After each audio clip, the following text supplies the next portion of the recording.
ਸਤਿ ਸ੍ਰੀ ਅਕਾਲ ਜੀ ਸਾਰੇ ਦੋਸਤਾਂ ਨੂੰ। ਸਤਿ ਸ੍ਰੀ ਅਕਾਲ ਜੀ। ਆਪਾਂ ਬਹੁਤ ਵਾਰੀ ਗੱਲਾਂ ਕਰਦੇ ਹਾਂ ਕਿ ਬਹੁਤ ਬੜੇ ਬੜੇ ਝੂਠ ਨੇ ਜਿਹੜੇ ਲੋਕਾਂ ਨੂੰ ਪ੍ਰਚਾਰੇ ਜਾਂਦੇ ਆ, ਜਨਤਾ 'ਚ ਰੱਖੇ ਜਾਂਦੇ ਆ ਤੇ ਉਹਨਾਂ ਝੂਠਾਂ ਦੇ ਸਿਰ ਤੇ ਫਿਰ ਗੁੰਮਰਾਹ ਕਰਕੇ ਲੋਕਾਂ ਤੇ ਰਾਜ ਕੀਤਾ ਜਾਂਦਾ ਹੈ, ਲੋਕਾਂ ਨੂੰ ਲੁੱਟਿਆ ਜਾਂਦਾ ਹੈ, ਕੁੱਟਿਆ ਜਾਂਦਾ ਹੈ। ਇਹ ਵਰਤਾਰਾ ਕੋਈ ਅੱਜ ਦਾ ਨਹੀਂ ਹੈ, ਬਹੁਤ ਪੁਰਾਣਾ ਵਰਤਾਰਾ ਹੈ, ਲੇਕਿਨ ਉਹਦੀ ਸ਼ਕਲ ਬਦਲਦੀ ਰਹਿੰਦੀ ਹੈ ਕਿਸੇ ਨਾ ਕਿਸੇ ਸ਼ਕਲ 'ਚ। ਉਹ ਜਿਹੜੇ ਬਾਬੇ ਨਾਨਕ ਵੇਲੇ ਵੱਖਰੀ ਕਿਸਮ ਦਾ ਸੀਗਾ ਥੋੜਾ ਜਿਹਾ, ਉਦੋਂ ਵੀ ਗੁਰੂ ਸਾਹਿਬ ਨੇ ਬੜੇ ਜ਼ੋਰ ਸ਼ੋਰ ਨਾਲ ਕੂੜ ਦੇ ਖਿਲਾਫ ਆਵਾਜ਼ ਉਠਾਈ ਸੀ ਤੇ ਸੱਚ ਦੀ ਜਿਹੜਾ ਝੰਡਾ ਚੱਕਿਆ ਸੀਗਾ, ਉਹ ਸਾਰੀ ਉਹਦਾ ਗੁਰਬਾਣੀ ਸਾਡਾ ਉਹਦਾ ਗਵਾਹ ਹੈ ਇਸ ਗੱਲ ਦੀ ਕਿ ਕਿਵੇਂ ਗੁਰੂ ਸਾਹਿਬ ਸਾਰੀ ਉਮਰ ਜਿਹੜੀ ਹੈ ਉਹ ਕੂੜ ਦੇ ਖਿਲਾਫ ਤੇ ਸੱਚ ਦੇ ਹੱਕ 'ਚ ਆਵਾਜ਼ ਉਠਾਉਂਦੇ ਰਹੇ। ਇਹ ਲੜਾਈ ਚੱਲਦੀ ਰਹਿੰਦੀ ਹੈ, ਸਦੀਆਂ ਤੋਂ ਚੱਲਦੀ ਆਈ ਹੈ, ਹੁਣ ਵੀ ਚੱਲ ਰਹੀ ਹੈ। ਲੇਕਿਨ ਜੇ ਸੱਚ ਦੇ ਵਿੱਚ ਕੁਝ ਅਸਰਦਾਇਕ ਢੰਗ ਨਾਲ ਲੋਕ ਪੱਖੀ, ਕੁਦਰਤ ਪੱਖੀ ਅਗਰ ਕੋਈ ਉਹਦੇ 'ਚ ਆਪਣਾ ਰੋਲ ਨਿਭਾਉਣਾ ਹੈ ਤਾਂ ਆਪਾਂ ਨੂੰ ਸੱਚ ਨੂੰ ਸਮਝਣਾ ਤੇ ਕੂੜ ਨੂੰ ਪਛਾਣਨਾ ਬਹੁਤ ਜ਼ਰੂਰੀ ਹੈ। ਵੱਡੇ ਵੱਡੇ ਝੂਠ ਬੋਲੇ ਜਾਂਦੇ ਆ, ਆਪਾਂ ਕਿੰਨੇ ਝੂਠ ਗਿਣਦੇ ਹੁੰਦੇ ਆ, 5-7 ਮੈਂ ਹੁਣ ਗਿਣ ਦਿੰਦਾ, ਤੁਹਾਨੂੰ ਇੱਕ ਧਿਆਨ 'ਚ ਆ ਜਾਏਗਾ।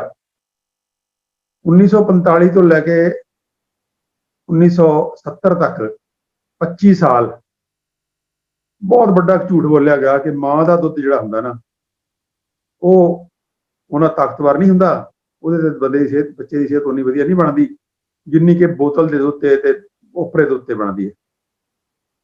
ਔਰ ਬੱਚੇ ਦੇ ਡਾਕਟਰਾਂ ਨੇ ਵਿੱਚੇ ਡਾਕਟਰ ਲੱਗੇ, ਵਿੱਚੇ ਸਾਰਾ ਪੈਰਾਫਰੇਲੀਆ, ਵਿੱਚੇ ਮੀਡੀਆ, ਜੋ ਵੀ ਸਾਰਾ ਪ੍ਰਚਾਰ ਹੋਇਆ, ਵਿੱਚੇ ਸੰਸਥਾਵਾਂ ਸਾਰੀਆਂ ਕਿ ਵੀ ਜੇ ਮਾਂ ਦਾ ਦੁੱਧ ਨਹੀਂ ਪਿਆਉਣਾ ਚਾਹੀਦਾ, ਬੱਚੇ ਨੂੰ ਘੱਟ ਤੋਂ ਘੱਟ ਪਿਆਓ ਤੇ ਉਪਰਾ ਦੁੱਧ ਪਿਆਓ, ਡੱਬੇ ਵਾਲਾ ਦੁੱਧ ਪਿਆਓ, ਸ਼ੀਸ਼ੀ ਨਾਲ ਪਿਆਓ। ਤੇ ਪਲਾਸਟਿਕ ਦੀਆਂ ਬੋਤਲਾਂ ਲਾਤੀਆਂ ਗਈਆਂ ਬੱਚਿਆਂ ਨੂੰ, ਪਲਾਸਟਿਕ ਦੀਆਂ ਨਿੱਪਲਾਂ, ਪਲਾਸਟਿਕ ਦੀਆਂ ਬੋਤਲਾਂ ਤੇ ਉਹਦੇ 'ਚ ਡੱਬਿਆਂ ਵਾਲੇ ਦੁੱਧ ਜਾਂ ਨਕਲੀ ਦੁੱਧ।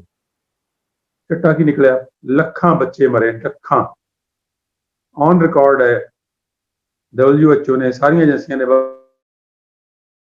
ਮੰਨਿਆ ਕਿ ਲੱਖਾਂ ਬੱਚਿਆਂ ਦੀ ਮੌਤ ਦਾ ਕਾਰਨ ਬਣਿਆ ਇਹ ਝੂਠ। ਜੇ ਮਾਂ ਦਾ ਦੁੱਧ ਉੱਤਮ ਨਹੀਂ ਹੁੰਦਾ, ਮਾਂ ਦਾ ਦੁੱਧ ਵਧੀਆ ਨਹੀਂ ਹੁੰਦਾ, ਮਾਂ ਦੇ ਦੁੱਧ ਨਾਲੋਂ ਬੋਤਲ ਦਾ ਦੁੱਧ ਵਧੀਆ ਹੁੰਦਾ। ਮੈਂ ਜਦੋਂ MBBS ਕੀਤੀ ਹੈ ਤਾਂ ਉਦੋਂ ਤੱਕ ਲਗਭਗ ਇਹ ਪ੍ਰਚਾਰ ਬਹੁਤ ਵੱਡੇ ਪੱਧਰ ਤੇ ਹੁੰਦਾ ਸੀਗਾ। ਜਦੋਂ ਆ ਕੇ ਫਿਰ ਕੁਛ ਜਿਹੜੇ ਸੱਚੇ ਸੁੱਚੇ ਡਾਕਟਰ ਸੀਗੇ, ਸੱਚੇ ਸੁੱਚੇ ਲੋਕ ਸੀਗੇ, ਜਦੋਂ ਉਹਨਾਂ ਨੇ ਆਵਾਜ਼ ਉਠਾਉਣੀ ਸ਼ੁਰੂ ਕੀਤੀ ਕਿ ਬਕਵਾਸਬਾਜ਼ੀ ਬੰਦ ਕਰੋ, ਉਦੋਂ ਫਿਰ ਹੋਇਆ। ਤੇ ਫਿਰ ਬਾਅਦ 'ਚ ਡਾਕਟਰਾਂ ਦੀਆਂ ਐਸੋਸੀਏਸ਼ਨਾਂ ਬਣੀਆਂ ਵੀ ਮਾਂ ਦੇ ਦੁੱਧ ਦੇ ਜਿਹੜੇ ਉਹਨੂੰ ਪਾਪੂਲਰਾਈਜ਼ ਕੀਤਾ ਜਾਵੇ ਤੇ ਬੰਦ ਕਰਾਇਆ ਜਾਵੇ, ਸ਼ੀਸ਼ੀਆਂ ਵਾਲਾ ਵਰਤਾਰਾ ਹੈ। ਪਰ ਅੱਜ ਪੂਰੇ ਕਿਤਾਬਾਂ ਦੇ ਅੰਦਰ, ਰਿਸਰਚ ਦੇ ਅੰਦਰ ਪੂਰੇ 'ਚ ਇਹ ਗੱਲ ਜਿਹੜੀ ਜਾਣੀ ਪਛਾਣੀ ਹੈ ਕਿ ਬੱਚੇ ਨੂੰ ਸਿਰਫ ਮਾਂ ਦਾ ਦੁੱਧ ਦੇਣਾ ਚਾਹੀਦਾ। ਉਪਰਾ ਦੁੱਧ ਉਹਦੇ ਲਈ ਇੱਕ ਬਹੁਤ ਹੀ ਖਤਰਨਾਕ ਵਰਤਾਰਾ ਹੈ, ਔਰ ਖਾਸ ਕਰਕੇ ਸ਼ੀਸ਼ੀ ਨਾਲ, ਬੋਤਲ ਨਾਲ ਪਿਲਾਉਣਾ ਤਾਂ ਉਸ ਤੋਂ ਵੀ ਖਤਰਨਾਕ ਵਰਤਾਰਾ ਹੈ। ਸਾਰਾ ਉਹਦੇ 'ਚ ਉਸ ਤੋਂ ਬਾਅਦ ਖੋਜਾਂ ਹੋਈਆਂ ਤੇ ਉਹ ਝੂਠ ਜਿਹੜਾ ਨੰਗਾ ਹੋ ਗਿਆ। ਤੇ ਅੱਜ ਅਸੀਂ ਜਾਣਦੇ ਹਾਂ ਸਾਰੇ ਕਿ ਸਾਰਾ ਜਿਹੜਾ ਮੈਡੀਕਲ ਪ੍ਰੋਫੈਸ਼ਨ ਵੀ ਉਹਨੂੰ ਕਹਿੰਦਾ, ਪਰ ਇਹ ਉਹੀ ਮੈਡੀਕਲ ਪ੍ਰੋਫੈਸ਼ਨ ਹੈ ਜਿਹਨੇ ਉਸ ਵੇਲੇ 25 ਸਾਲ ਪੂਰੇ, 45 ਤੋਂ ਲੈ ਕੇ 70 ਤੱਕ 25 ਸਾਲ ਇਹ ਝੂਠ ਪ੍ਰਚਾਰਿਆ ਕਿ ਮਾਂ ਦਾ ਦੁੱਧ ਜਿਹੜਾ ਉਹ ਮਾੜਾ ਹੁੰਦਾ। ਤੇ ਤੁਸੀਂ ਹੈਰਾਨ ਹੋਵੋਗੇ, ਸ਼ਾਇਦ ਬਹੁਤ ਸਾਰੇ ਦੋਸਤਾਂ ਦੇ ਨੋਟਿਸ ਨਾ ਹੋਵੇ ਕਿ ਸਮੋਕਿੰਗ, ਸਿਗਰਟ ਦੇ ਹੱਕ 'ਚ ਡਾਕਟਰ ਪ੍ਰਚਾਰ ਕਰਦੇ ਰਹੇ, ਵਾਈਟ ਕੋਟ ਪਾ ਕੇ। ਔਨ ਰਿਕਾਰਡ ਹੈ ਕਿ ਚਿੱਟਾ ਕੋਟ ਪਾ ਕੇ ਡਾਕਟਰ ਕਹਿੰਦੇ ਰਹੇ ਹੈ ਕਿ ਜੇ ਤੁਸੀਂ ਦਮੇ ਤੋਂ ਛੁਟਕਾਰਾ ਪਾਉਣਾ ਹੈ, ਜੇ ਤੁਸੀਂ ਫੇਫੜੇ ਦੇ ਬਿਮਾਰੀਆਂ ਤੋਂ ਛੁਟਕਾਰਾ ਪਾਉਣਾ, ਇਹ ਔਨ ਰਿਕਾਰਡ ਹੈ। ਬਾਕੀ ਆਪਾਂ ਗੱਲਾਂ ਕਰਦੇ ਹੁੰਦੇ ਹਾਂ ਕਿਸ ਢੰਗ ਦੇ ਨਾਲ ਡਾਲਡਾ ਘਿਓ ਲਿਆਂਦਾ ਗਿਆ, ਕਹਿ ਕੇ ਕਿ ਦੇਸੀ ਘਿਓ ਨਾਲ ਜ਼ਿਆਦਾ ਵਧੀਆ। ਅੱਜ ਪ੍ਰੂਵ ਹੋ ਗਿਆ ਕਿ ਡਾਲਡਾ ਘਿਓ ਸਭ ਤੋਂ ਵੱਡਾ ਖਤਰਨਾਕ ਜਿਹੜਾ ਵਰਤਾਰਾ ਹੈ। ਫਿਰ ਉਹਦੇ ਤੇ ਰਿਫਾਈਨਡ ਤੇਲ ਲਿਆਂਦੇ ਗਏ, ਕਹਿ ਕੇ ਕਿ ਰਿਫਾਈਨਡ ਤੇਲ ਜਿਹੜੇ ਨੇ ਬੜੇ ਉੱਤਮ ਹੁੰਦੇ ਆ। ਅੱਜ ਇਹ ਸਿੱਧ ਹੋ ਗਿਆ ਕਿ ਡਾਲਡਾ ਘਿਓ ਵੀ ਬਹੁਤ ਨਿਖਿੱਧ ਹੈ, ਸਭ ਤੋਂ ਨਿਖਿੱਧ ਡਾਲਡਾ ਕੀ ਹੈ, ਤੇ ਰਿਫਾਈਨਡ ਤੇਲ ਵੀ ਬਹੁਤ ਨਿਖਿੱਧ ਨੇ। ਇਹ ਧੋਖਾ ਸਾਡੇ ਨਾਲ ਬਹੁਤ ਵੱਡਾ, ਬਹੁਤ ਬੜਾ ਝੂਠ ਹੈ ਜੀ ਜਿਹੜਾ ਸਾਨੂੰ ਪ੍ਰਚਾਰਿਆ ਜਾਂਦਾ। ਲੇਕਿਨ ਅੱਜ ਵੀ ਆਪਾਂ ਦੇਖ ਰਹੇ ਹਾਂ ਕਿ ਡਾਲਡਾ ਘੀ ਵੀ ਵਰਤਿਆ ਜਾਂਦਾ। ਜਿੰਨਾ ਤੁਸੀਂ ਬਾਜ਼ਾਰ 'ਚ ਖਾ ਰਹੇ ਹੋ ਸਾਰਾ ਨਮਕੀਨ ਸ਼ਮਕੀਨ ਸਾਰਾ ਜੋ ਵੀ ਮਠਿਆਈਆਂ ਬਣਦੀਆਂ ਸਭ ਡਾਲਡਾ ਘੀ 'ਚ ਬਣਦੀਆਂ ਨੇ। ਤੇ ਫਿਰ ਰਿਫਾਈਨਡ ਤੇਲ ਦਾ ਆ ਗਿਆ ਵਰਤਾਰਾ ਤੇ ਅੱਜ ਸਿੱਧ ਹੋ ਗਿਆ ਕਿ ਜਿੰਨੇ ਕੱਚੀ ਕਹਾਣੀ ਦਾ ਤੇਲ ਸੀ ਜਿਹੜੇ ਸਾਡੇ ਝੋਟਾ ਛੜਾ ਕੋਹਲੂ ਤੇ ਲੱਗਦਾ ਸੀਗਾ, ਕੋਹਲੂ ਵਾਲਾ ਜਿਹੜਾ ਤੇਲ ਸੀਗਾ ਉਹ ਕੱਚਾ ਖਾਧਾ ਜਾਵੇ ਤਾਂ ਸਭ ਤੋਂ ਉੱਤਮ ਹੁੰਦਾ। ਤੇ ਅੱਜ ਉਹੀ ਹੋ ਗਿਆ ਵੀ ਵਰਜਨ ਤੇ ਐਕਸਟਰਾ ਵਰਜਨ ਤੇ ਜਿਹੜਾ ਕੋਲਡ ਪ੍ਰੈਸਡ ਇਹ ਤੇਲਾਂ ਦੀ ਜਿਹੜੀ ਹੈ ਉਹ ਫਿਰ ਕਿਤੇ ਨਾ ਕਿਤੇ ਆ ਗਿਆ। ਕੋਲੈਸਟਰੋਲ ਦਾ ਝੂਠ ਬੋਲਿਆ ਗਿਆ ਕਿ ਕੋਲੈਸਟਰੋਲ ਜਿਹੜੀ ਹੈ ਉਹ ਖਾ ਜਾਂਦੀ ਹੈ। ਕੋਲੈਸਟਰੋਲ ਜਿਹੜੀ ਹੈ ਨਹੀਂ, ਜਿਹੜੀ ਜਿੱਥੇ ਕੋਲੈਸਟਰੋਲ ਜ਼ਿਆਦਾ ਹੁੰਦੀ ਉੱਥੇ ਹਾਰਟ ਅਟੈਕ ਜ਼ਿਆਦਾ ਹੁੰਦਾ। 45 ਸਾਲ ਪੂਰੀ ਮਨੁੱਖਤਾ ਬੇਵਕੂਫ ਬਣੀ ਤੇ ਫਿਰ ਉਹ ਅਲਟੀਮੇਟਲੀ ਸਿੱਧ ਹੋ ਗਿਆ ਕਿ ਉਹ ਬੰਦਾ ਫਰਾਡ ਸੀਗਾ ਜਿਹਨੇ ਕਰਿਆ ਸੀਗਾ, ਖੋਜ ਕਰੀ ਸੀ ਤੇ ਉਹ ਫਰਾਡ ਜਿਹੜਾ ਸੀਗਾ ਨੰਗਾ ਹੋ ਗਿਆ। ਤੇ ਅੱਜ ਉਹੀ ਜਿਹੜੇ ਲੋਕ ਇਹ ਕਹਿੰਦੇ ਸੀਗੇ ਕਿ ਜਿਹੜੀ ਕੋਲੈਸਟਰੋਲ ਸਭ ਕੁਝ ਹੈ, ਅੱਜ ਉਹ ਕਹਿੰਦੇ ਕੋਲੈਸਟਰੋਲ ਕੁਝ ਵੀ ਨਹੀਂ ਹੈ, ਕੋਲੈਸਟਰੋਲ ਮੁੱਦਾ ਹੀ ਨਹੀਂ ਹੈ। तो एक खेती वाले कानून लिया गए बड़ा बड़ा झूठ बोल के कि जी किसानों के हक च ने जो कि किसानों मारन वाले हैं, बड़ा बड़ा झूठ है और मन ही नहीं रहे। असं लखा लोगों ने जोर ला लिया, एजुटेशन कर लिया, जिंदाबाद मुर्दाबाद करती, वो जे भी कही जाते हैं भी अजे समझ नहीं आ रही है। बड़े भोल ने, बड़े भोले ने, बड़े उल्लू ने, इन्होंने समझाओ जाके अज भी वो लीडरशिप पे कही जा रही उन्होंने भी किसानों को समझाओ जाके भी कानून बड़े चंगे। तो इदा के झूठ ने पूरी मनुखता के बोले जाते हैं। तुम टीवी चैनल ला लो, वो झूठ से झूठ बोली जाते हैं, जिन्नियां एडा दे रहे हैं सारिया बोगस ने, बकवास ने, सारिया झूठ ने, बमार करने वाले खाणियां नूं वो सेहतमंद खाने बना के ईसीजियां ला के डॉक्टरों की शक्लां दिखा के जी है वो फ्लोराइड टूथपेस्ट, फ्लोराइड टूथपेस्ट जी कहते बहुत वधिया होंगी है। अल्टीमेटली प्रूव हो गया कि फ्लोराइड जो टूथपेस्ट क्यों पाई जा रहे हैं, पहले फ्लोराइड ज्यादा है, फ्लोराइड तो पहले पानी ज्यादा है, होर फ्लोराइड खवाई जा रहे हैं लोगों को। फ्लोराइड का कोई तलक नहीं दांदियां खोड़ा नाल, वो किन्ने सालों तक जी है वो फ्लोराइड की टूथपेस्ट करी लोग बड़ा चार नाल भी मैं फ्लोराइड टूथपेस्ट कर रहा कि मेरे दंदां की खोड़ा ना हो। बाद बड़ा स्पष्ट रूप से सिद्ध हो गया कि फ्लोराइड का खोड़ा तलक ही कोई नहीं। तो ये सीधा किन्ने झूठ प्रचारे जाते थे। वो एक झूठ है कि आबादी खा जाएगी सानू। मैनू अज भी याद है 1975 च मैं ते डॉक्टर प्यारे लाल ने एक लीफलेट लिखा सीगा परिवार नियोजन ते गरीबी, जदों कि जबरी नसबंदी चल रही सी,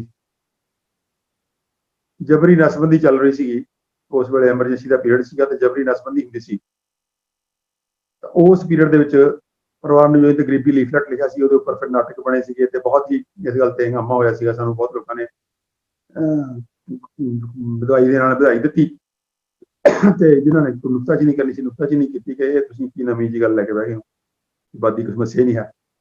ਅਸੀਂ ਉਦੋਂ ਵੀ ਜੋ ਜਿੰਨੀ ਸਾਨੂੰ ਸਮਝ ਆਈ ਉਦੋਂ ਉਸ ਲੈਵਲ ਤੇ ਅਸੀਂ ਉਦੋਂ ਵੀ ਕਿਹਾ ਸੀਗਾ ਕਿ ਆਬਾਦੀ ਸਮੱਸਿਆ ਨਹੀਂ ਹੈਗੀ, ਆਬਾਦੀ ਵੱਧਦੀ ਜੇ ਕਿਤੇ ਆਬਾਦੀ ਵੱਧ ਵੀ ਰਹੀ ਹੈ ਤਾਂ ਉਹ ਸਮੱਸਿਆ ਨਹੀਂ ਹੈ, ਉਲਟਾ ਉਹ ਅਲਾਮਤ ਹੈ ਕਿਸੇ ਹੋਰ ਸਮੱਸਿਆ ਦੀ, ਉਹ ਗਰੀਬੀ ਦੀ ਅਲਾਮਤ ਹੈ। ਪਰਿਵਾਰ ਨਿਯੋਜਨ ਤੇ ਗਰੀਬੀ ਦਾ ਟਾਈਟਲ ਰੱਖਿਆ ਸੀ ਲੀਫਲੈਟ ਦਾ, ਸਾਰਾ ਹੀ ਮੇਰੇ ਖਿਆਲ ਚ 25-30 ਪੇਜ ਦਾ ਲੀਫਲੈਟ ਸੀਗਾ ਜਿਹੜਾ ਕਿ ਬੜਾ ਪਪੂਲਰ ਹੋਇਆ ਸੀਗਾ। ਉਦੋਂ ਵੀ ਇਹ ਅਸੀਂ ਰੱਖੀ ਸੀ ਗੱਲ ਕਿ ਆਬਾਦੀ ਅੱਜ ਫਿਰ ਉਸੇ ਗੱਲ ਨੂੰ ਲਗਾਤਾਰ ਦੁਹਰਾਈ ਜਾ ਰਹੇ ਹਾਂ। ਪਿਛਲਾ 100 ਸਾਲ ਹੋ ਗਿਆ, ਆਬਾਦੀ ਖਾ ਜਾਏਗੀ ਜੀ, ਆਬਾਦੀ ਸਾਰੀਆਂ ਸਮੱਸਿਆਵਾਂ ਦੀ ਜੜ ਹੈ, ਆਬਾਦੀ ਇੰਨੀ ਆਬਾਦੀ ਨੂੰ ਕਿਵੇਂ ਖਵਾਓਗੇ, ਆਬਾਦੀ ਦਾ ਜਿਹੜੀ ਬੋਝ ਹੈ ਅਸੀਂ ਬੋਝ ਹਾਂ। ਮਤਲਬ ਤੁਸੀਂ ਇਮੇਜਿਨ ਕਰੋ ਵੀ ਪ੍ਰਮਾਤਮਾ ਦੀ ਸਭ ਤੋਂ ਸੁੰਦਰ ਕ੍ਰੀਏਸ਼ਨ ਮਨੁੱਖ ਨੂੰ ਧਰਤੀ ਦਾ ਬੋਝ ਦੱਸਿਆ ਜਾ ਰਿਹਾ, ਇਹ ਤਾਂ ਧਰਤੀ ਦੇ ਬੋਝ ਆ ਜੀ। ਅਸੀਂ ਤਾਂ ਇਹ ਬੋਝ ਨਾ ਵਧਾਓ, ਧਰਤੀ ਮਰ ਜਾਏਗੀ ਬੋਝ ਥੱਲੇ ਦਬ ਕੇ। ਅੱਜ ਵੀ ਬਿਲ ਗੇਟਸ ਵਰਗੇ ਜਿਹੜੇ ਨੇ ਉਹ ਕਹੀ ਜਾਂਦੇ ਵੀ ਜਿਹੜੀ ਆਬਾਦੀ ਵਧਣ ਕਰਕੇ ਜਿਹੜੀ ਕਲਾਈਮੈਟਿਕ ਚੇਂਜ ਹੋ ਰਹੀ ਹੈ, ਜਲਵਾਯੂ ਪਰਿਵਰਤਨ ਜਿਹੜਾ ਹੋ ਰਿਹਾ ਆਬਾਦੀ ਕਰਕੇ ਹੋ ਰਿਹਾ, ਇਸ ਕਰਕੇ ਆਬਾਦੀ ਘਟਾਓ ਤੇ ਧੱਕੇ ਨਾਲ ਘਟਾਓ, ਮਾਰੋ ਉਹਨੂੰ, ਡੀਪਾਪੂਲੇਸ਼ਨ। ਉਹਦੇ ਭਾਂਤ ਦੇ ਤਜਰਬੇ ਕਰ ਰਹੇ ਆ, ਕਦੀ ਜੈਨੇਟਿਕਲੀ ਮੋਡੀਫਾਈਡ ਫਸਲਾਂ ਬਣਾਉਂਦੇ ਆ, ਮੱਕੀ ਬਣਾਉਂਦੇ ਜਿਹੜੀ ਖੱਸੀ ਕਰ ਦੇਵੇ, ਫਿਰ ਉਹ ਟੈਟਨਸ ਦੇ ਟੀਕੇ ਚਲਾ ਕੇ ਟੀਕਾ ਲਾਉਂਦੇ ਆ ਖੱਸੀ ਕਰਨ ਲਈ, ਔਰਤਾਂ ਬਾਝ ਹੋ ਜਾਣ ਤੇ ਬੱਚੇ ਨਾ ਪੈਦਾ ਕਰ ਸਕਣ। ਤੇ ਉਹ ਕੋਈ ਕਿਸਮ ਦੇ ਜਿਹੜੇ ਇਦਾਂ ਦੀ ਡੀਪਾਪੂਲੇਸ਼ਨ ਦਾ ਥੀਸਿਸ ਦਿੰਦੇ ਆ ਕਿ ਆਬਾਦੀ ਦੁਨੀਆ ਦੀ ਘਟਾਉਣੀ ਬਹੁਤ ਜ਼ਰੂਰੀ ਹੈ, ਨਹੀਂ ਤਾਂ ਜਿਹੜੀ ਧਰਤੀ ਹੈ ਗਰਕ ਜਾਏਗੀ। ਪਹਿਲਾਂ ਤਾਂ ਇਕੱਲਾ ਫੂਡ ਕਹਿੰਦੇ ਸੀਗੇ ਵੀ ਖਾਣਾ ਜਿਹੜਾ ਹੈ ਕਿੱਥੋਂ ਖਵਾਵਾਂਗੇ ਆਪਾਂ, ਤੇ ਹੁਣ ਉਹ ਕਹਿੰਦੇ ਧਰਤੀ ਗਰਕ ਜਾਣੀ ਹੈ ਕਹਿੰਦੇ ਜੇ ਤੁਸੀਂ ਆਬਾਦੀ ਨਾ ਘਟਾਈ ਤਾਂ। ਹੁਣ ਇਹ ਕੀ ਸੱਚ ਹੈ? ਇਸ ਆਰਗੂਮੈਂਟ ਨੂੰ ਆਪਾਂ 3 ਜਾਂ 4 ਲੈਵਲ ਤੇ ਦੇਖਾਂਗੇ। ਇਹ ਬਹੁਤ ਵੱਡਾ ਫਰਾਡ ਹੈ ਜਿਹੜਾ ਪਿਛਲੇ 100 ਸਾਲ ਤੋਂ ਮਨੁੱਖਤਾ ਨਾਲ ਖੇਡਿਆ ਜਾ ਰਿਹਾ ਹੈ। ਉਹ ਅਜੇ ਵੀ ਉਹ ਬੇਸ਼ਰਮਾਂ ਨੂੰ ਉਦਾਂ ਹੀ ਚਲੀ ਜਾ ਰਹੇ। ਹਾਲਾਂਕਿ ਇਹਦੇ ਬਿਲਕੁਲ ਉਲਟ ਪ੍ਰੂਫ ਆ ਗਏ ਹੈ ਕਿ ਦੁਨੀਆ ਦੀ ਆਬਾਦੀ ਉਲਟਾ ਘਟ ਰਹੀ ਹੈ। कि दुनिया की आबादी 2050 तक स्टेबलाइज हो जानी है, वाधा वधा बंद हो रहा अपने आप ही और 60 लंघद्या आबादी घटनी शुरू हो जानी है और 2070-80 ते जाके दुनिया संकट खड़ा हो जाना है कि बुढ़े बहुत ज्यादा हो जाने ते जवान रहने नहीं है ते सारा जो आर्थिक जो सारा ढांचा है उन्होंने हैंडल करने वाला नहीं। आहो हुण भी हाहाकार मची पई है बहुत सारे मुल्कों के अंदर, बहुत सारे मुल्कों हुण भी हाहाकार मची हुई है। बाहरों लेबर जो पश्चिमी मुल्क बाहरों लेबर लै रहे, क्यों ले रहे? बाहरों लैने पैंदे ना, कनेडा अमरीका आस्ट्रेलिया क्यों लैने पै रहे हैं? क्योंकि बच्चे नहीं पैदा करते वो लोग, उन्होंने बाहरों लैने पैंदे। सानू बिहार के अंदर यूपी के बिहार के बंदे क्यों लैने पै रहे हैं? क्योंकि पॉपूलेशन साडी घट रही है, तो आबादी उल्टा घट रही है। जिन्होंने कही जाते आबादी बढ़ रही है तो आबादी खा जाएगी तुहानू। तो आप 3-4 आर्गूमेंट लैने हैं जिहड़े अंकड़े की कहते हैं, विज्ञान की कहता है, ये किवें कोरा फ्रॉड है। एक डेमोग्राफी के अंदर एक लफ्ज है TFR, टोटल फर्टिलिटी रेट, यानी कि एक औरत अपने पूरे लाइफ स्पैन च विआह तो लैके जो जब तक ਉਹਦੇ अंदर समर्थ है शरीर बच्चे पैदा करने की, तब तक किन्ने बच्चे पैदा करती है, उन्होंने कहते हैं TFR, टोटल फर्टिलिटी रेट। यानी कि एक औरत अपनी मैरिड लाइफ च 15-16-17 साल जो कोई कैपेबल हो जाती है लड़की की बच्चा धारण करने ਲਈ, तो लैके जब तक वो मैसेज बंद नहीं होंगे, जब तक वो बच्चा करने की समर्था तक किन्ने बच्चे पैदा करती है, वो किन्ना है। डेमोग्राफर कहते हैं, जो साइंटिस्ट कहते हैं कि 2.1 जरूर होना चाहिए, यानी कि 2 बंदे ने रल के पैदा किए 2 बच्चे, घट्टो घट हल्का जिहा उपर होना चाहिए, 2.1 होना चाहिए, ताकि यंग पॉपूलेशन डोमीनेट रहे, ताकि यंग पॉपूलेशन ते ओल्ड पॉपूलेशन का बैलेंस बनया रहे। क्योंकि यंग पॉपूलेशन ने जो काम करने हैं यंग पॉपूलेशन नहीं कर सकती है, ओल्ड पॉपूलेशन नहीं कर सकती। ਉਹਦੇ ਨਾਲ ਕੀ ਹੋਏਗਾ कि पूरा का पूरा समाज ਜਿਹੜਾ ਕਿਸੇ संकट ਚ नहीं ਜਾਂਦਾ, ਉਹਦੇ अंदर एक ਜਿਵੇਂ ਕਹਿੰਦੇ ਮੇਨਟੇਨੈਂਸ ਲੈਵਲ ਕਹਿੰਦੇ ਉਹਨੂੰ, ਇਹ ਆਬਾਦੀ हल्की जी ਵਧੇਗੀ ਜਾਂ ਉੱਥੇ ਸਟੇਬਲ ਹੋ ਜਾਏਗੀ 2.1 ਤੇ ਆ ਕੇ। तो इस करके जी है वो कहते 2.1 होना बहुत जरूरी है। 2.1 तो थले जो भी समाज जाएगा अल्टीमेटली वो संकट च फसेगा। 2.1 तो थले जो भी समाज जाएगा उस संकट च फसेगा, क्योंकि ओल्ड की आबादी घट जाएगी, उसमें कुछ आर्थिक गतिविधियां ने वो नहीं हो सकणगियां, ਉਹਦੇ ਨਾਲ ਜਿਹੜੀ ਹੈ पूरा समाज का आर्थिक ਜਿਹੜਾ संकट है, आर्थिक ਜਿਹੜਾ रिश्ते ने ਜਿਹੜੇ ਵਿਗੜਨਗੇ, ਉਹਦੇ ਨਾਲ ਕੁਝ ਗੱਲਾਂ ਜਿਹੜੀਆਂ ਨੇ ਉਹ ਕੁਝ ਕੰਮ ਹੋਣੇ ਜਿਹੜੇ ਹੁਣ ਉਹਨੇ ਰਹਿ ਜਾਣਗੇ। तो इस किस्म का ਜਿਹੜਾ ਵਰਤਾਰਾ ਹੈ ਉਹ 2.1 ਹੈ। ਹੁਣ ਸਵਾਲ ਹੈ ਕਿ ਹਿੰਦੁਸਤਾਨ ਦੀ ਕਿੰਨੀ ਹੈ, ਕੋਈ ਸੋਚਦੇ ਹੀ ਨਹੀਂ। ਆਪਾਂ ਵੀ ਉਹ ਜੋ ਕੁਝ ਟੀਵੀ ਤੇ ਜੋ ਕੁਝ ਮੀਡੀਆ 'ਚ ਜੋ ਬਕਵਾਸਬਾਜ਼ੀ ਹੁੰਦੀ ਹੈ, ਜੋ ਝੂਠ ਬੋਲਿਆ ਜਾਂਦਾ, ਆਪਾਂ ਨੂੰ ਉੱਤੇ ਮੰਨ ਲੈਂਦੇ ਆ। ਉਹ ਆਪਾਂ ਤੁਸੀਂ ਕਿਸੇ ਬੰਦੇ ਨੂੰ ਪੁੱਛ ਲਓ, ਵਧ ਰਹੀ ਹੈ ਜੀ, ਬਹੁਤ ਵੱਧ ਗਈ ਜੀ। ਉਹ ਕਿੱਥੋਂ ਲਾਉਂਦੇ ਆ? ਉਹ ਜੀ ਦੇਖੋ ਸ਼ਹਿਰਾਂ 'ਚ ਕਿੰਨਾ ਜਿਹੜਾ ਉਹ ਹਾਹਾਕਾਰ ਮੱਚੀ ਪਈ ਹੈ, ਕਿੰਨਾ ਲੋਕਾਂ ਦੇ ਤੁਰਦੀ ਸਟੇਸ਼ਨ ਤੇ ਜਾਓ ਤਾਂ ਬੰਦੇ ਤੇ ਬੰਦਾ ਚੜਿਆ ਪਿਆ, ਬੱਸਾਂ 'ਚ ਜਾਓ ਤਾਂ ਬੰਦੇ ਖੜੇ ਹੈ, ਸ਼ਹਿਰਾਂ 'ਚ ਜਾਓ ਤਾਂ ਕੁਰਬਲ ਹੋ ਰਹੀ ਹੈ। ਉਹ ਇਸ ਕਰਕੇ ਆਬਾਦੀ ਵੱਧ ਗਈ। ਇਹ ਕੀ ਹੈ? ਸਾਰਾ ਇਹ ਮਿਸਮੈਨੇਜਮੈਂਟ ਹੈ ਕਿ ਤੁਸੀਂ ਇੱਕ ਡਿਵੈਲਪਮੈਂਟ ਦਾ, ਵਿਕਾਸ ਦਾ ਗਲਤ ਮਾਡਲ ਲੈ ਕੇ ਆਏ। ਇਹ ਵੀ ਇੱਕ ਬਹੁਤ ਵੱਡਾ ਝੂਠ ਸੀਗਾ ਜਿਹੜਾ ਕਿ ਫੈਲਾਇਆ ਗਿਆ, ਜਿਹੜਾ ਕਿ ਅੱਜ ਤੋਂ 100 ਤੋਂ ਵੀ ਜ਼ਿਆਦਾ ਪੁਰਾਣਾ, 100 ਸਾਲ ਤੋਂ ਵੀ ਜ਼ਿਆਦਾ ਪੁਰਾਣਾ ਹੈ। ਇਹਦੇ 'ਚ ਕੀ ਜਿਹੜਾ ਜਿਹਨੂੰ ਸਾਡੇ ਸਰਦਾਰ ਮਨਮੋਹਨ ਸਿੰਘ ਹੋਰੀ ਔਰ ਸਾਰੇ ਬੰਦੇ ਜਿਹੜੇ ਨੇ ਇਹ ਬਹੁਤ ਵੱਡੇ ਪੱਧਰ ਤੇ ਪ੍ਰਚਾਰ ਦੇ ਰਹੇ, ਇਹ ਪਿੰਡ ਉਜਾੜੋ, ਪਿੰਡਾਂ 'ਚੋਂ ਲੋਕ ਕਿਸਾਨੀ ਨੂੰ ਕੱਢੋ, ਕਿਉਂਕਿ ਖੇਤੀ ਜਿਹੜੀ ਇੰਨੇ ਬੰਦਿਆਂ ਦਾ ਬੋਝ ਨਹੀਂ ਚੱਲ ਸਕਦੀ। ਉਹਨਾਂ ਨੂੰ ਖੇਤੀ 'ਚੋਂ ਕੱਢ ਕੇ ਬਾਹਰ ਲਿਆਓ, ਸ਼ਹਿਰਾਂ 'ਚ ਵਸਾਓ, ਔਰ ਸ਼ਹਿਰਾਂ 'ਚ ਤਾਂ ਕਿ ਇੰਡਸਟਰੀਅਲ ਲੇਬਰ ਜਿਹੜੀ ਆ ਉਹ ਮਿਲ ਸਕੇ, ਇੰਡਸਟਰੀ ਨੂੰ ਲੇਬਰ। ਇਸ ਪੂਰੇ ਦੇ ਪੂਰੇ ਸੋ ਕਾਲਡ ਇਹ ਜਿਹੜੇ ਸਾਡੇ ਵੱਡੇ ਆਰਥਿਕ ਮਾਹਰ ਨੇ ਇਹ ਸਾਲਾਂ ਬੱਧੀ ਪ੍ਰਚਾਰ ਕਰਦੇ ਰਹੇ, ਔਰ ਅਲਟੀਮੇਟਲੀ ਉਹ ਸਾਰੇ ਦਾ ਸਾਰਾ ਜਿਹੜਾ ਮਾਡਲ ਹੈ ਉਹ ਫਲॉप ਨਿਕਲਿਆ ਔਰ ਗਲਤ ਸਿੱਧ ਹੋ ਗਿਆ। ਔਰ ਅੱਜ ਇਹ ਗੱਲ ਪ੍ਰੂਵ ਹੋ ਚੁੱਕੀ ਹੈ ਕਿ ਜੇ ਤੁਸੀਂ ਸਮਾਜ ਨੂੰ ਠੀਕ ਦਿਸ਼ਾ 'ਚ ਲੈ ਕੇ ਜਾਣਾ ਹੈ ਤਾਂ ਜੋ ਵਿਕਾਸ ਦੇ ਮਾਡਲ ਨੂੰ ਪਿੰਡ ਕੇਂਦਰਿਤ, ਖੇਤੀ ਕੇਂਦਰਿਤ ਔਰ ਉਹਦੇ ਆਲੇ ਦੁਆਲੇ ਸਾਰਾ ਘੁਮਾਓ।